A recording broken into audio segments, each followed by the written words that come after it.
Okay, we have Coach Lubick here. I'll begin with Parker Gabriel. Hey Matt, how you doing? Good. How are you? Good. I'm curious. Scott made a reference yesterday to sort of working to pare down the number of receivers you had involved, or sort of concentrating the reps a little bit more. What went into that, and what have you thought about the growth from your position group maybe over the last couple of weeks?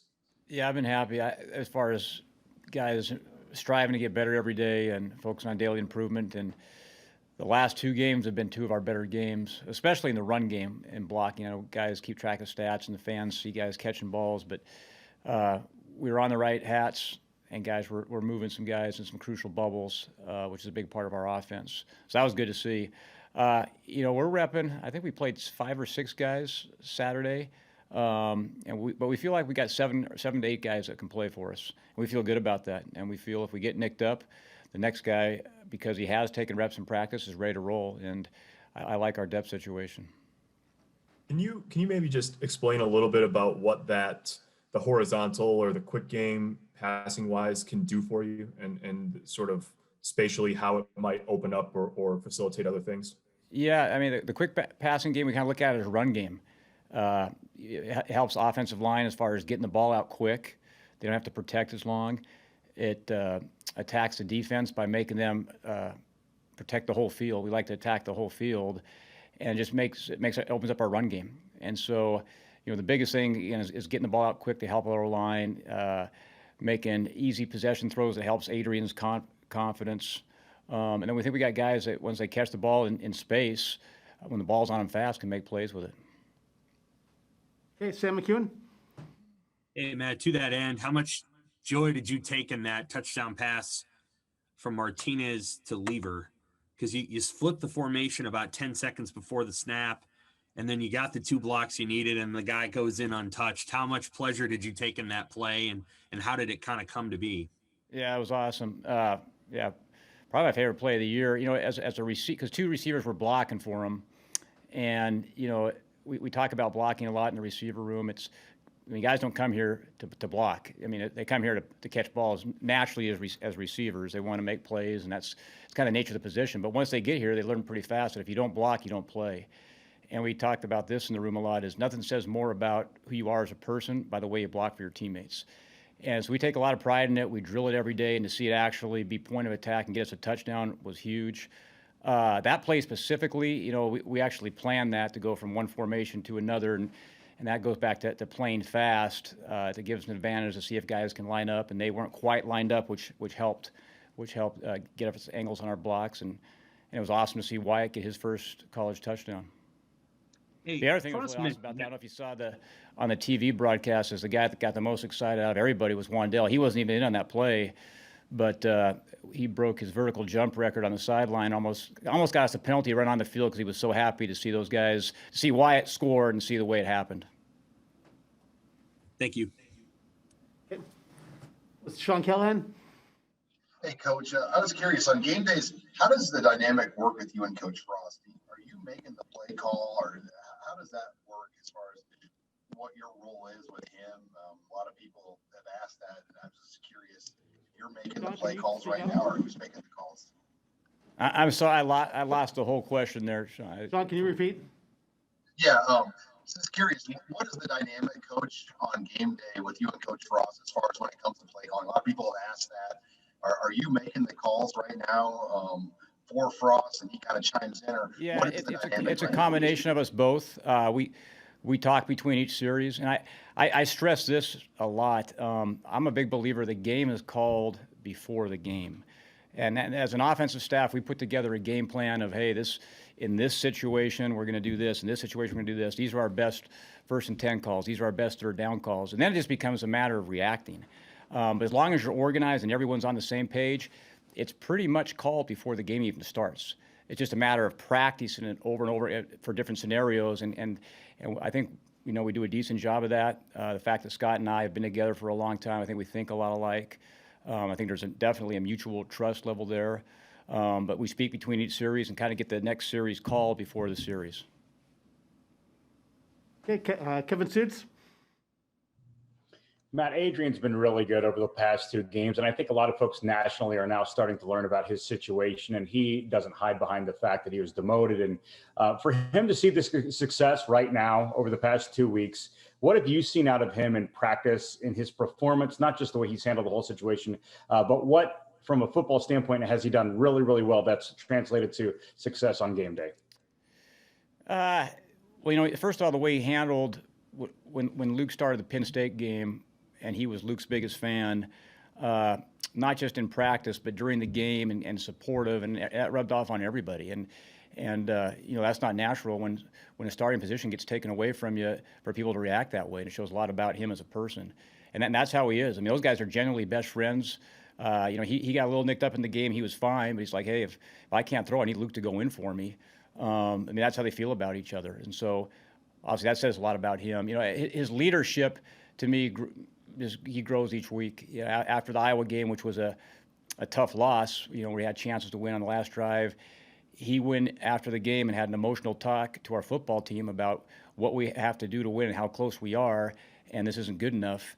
And our team responded, and it was one of the best passionate talks I've ever heard in a locker room. So that's just, a small story of what he does off the field that people don't see, that our players are responding to. Derek Peterson. Hey, Matt, it seems like in the last couple of weeks, or at least the last 2 games in particular, the offense is moving with a little bit more efficiency. I think Levi Falk was asked about it after the game, and he said that there weren't any adjustments made. It was just more guys are executing better. What do you attribute that to? I don't think it's an easy answer. I would agree with you. I think we the last 2 games against 2 good defenses, we've played better. But it's a combination of things. It's in practice, being more attention to detail as players and coaches. It's limiting our game plan a little bit, being more purposeful on our reps and the looks we give. And then I think because our quarterbacks can run the ball and they've been throwing the ball accurately, that helps us stay balanced. That helps us stay really balanced. And so it's a combination really of all position groups and coaches working a little bit harder and doing the best we can. But it's just not one specific thing.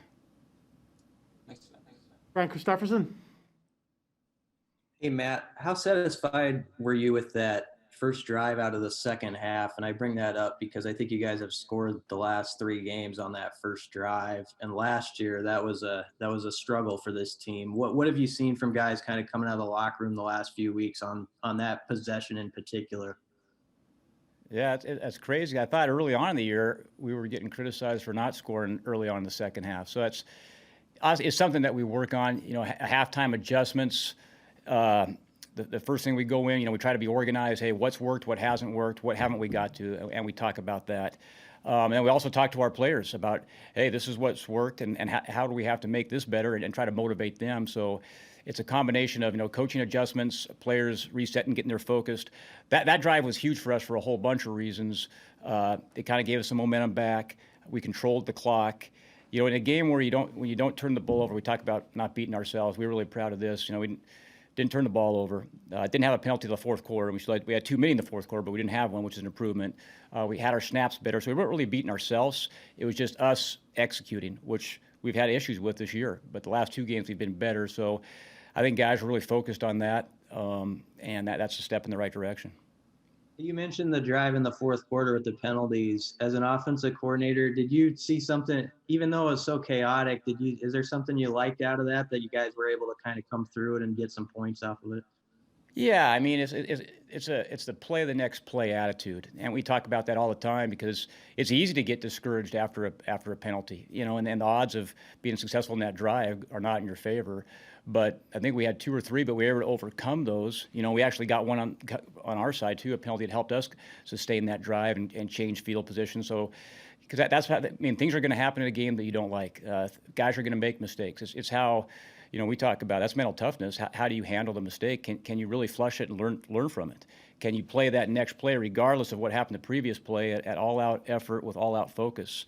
And so that to me was a sign of improvement and a sign of just maturity by our guys being able to, okay, we had a penalty, let's go next play. And as coaches, you got to do that too. You all of a sudden, you're 1st and 10, but no, you got a penalty, now you're 2nd and 20. Well, you can't panic.